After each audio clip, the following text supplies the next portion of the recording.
മത്തേയു 10-ാം അധികാരം 16 മുതൽ 22 വരെയുള്ള വസനം. ஆடுகளே ஓநாய்களுக்குள்ளே அனுப்புகிறது போலே இதோ நான் உங்களை அனுப்புகிறேன். ஆகையால் சர்ப்பங்களைப் போல வினா உள்ளவர்களும் பிராக்களைப் போல் கபடமற்றவர்களும் ஆயிருங்கள். மனுஷரை குறித்து எச்சரிக்கையாயிருங்கள். அவர்கள் உங்களை ஆலோசனை சங்கங்களுக்கு ஒப்பு கொடுத்து தங்கள் ஜெப ஆலயங்களில் உங்களை வாரினால் அடிப்பார்கள். அவர்களுக்கும் புறஞ்சாதிகளுக்கும் சாட்சியாக என் நிமித்தம் அதிபதிகளுக்கு முன்பாகவும் ராஜாக்களுக்கு முன்பாகவும் கொண்டு போகப்படுவீர்கள்.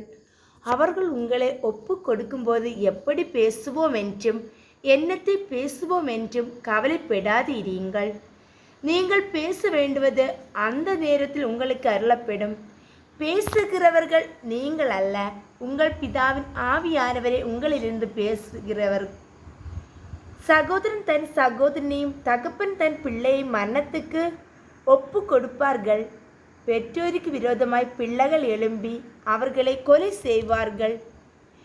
என் நாமத்தின் நிமித்தம் நீங்கள் எல்லாவராலும் பகைக்கப்படுவீர்கள்.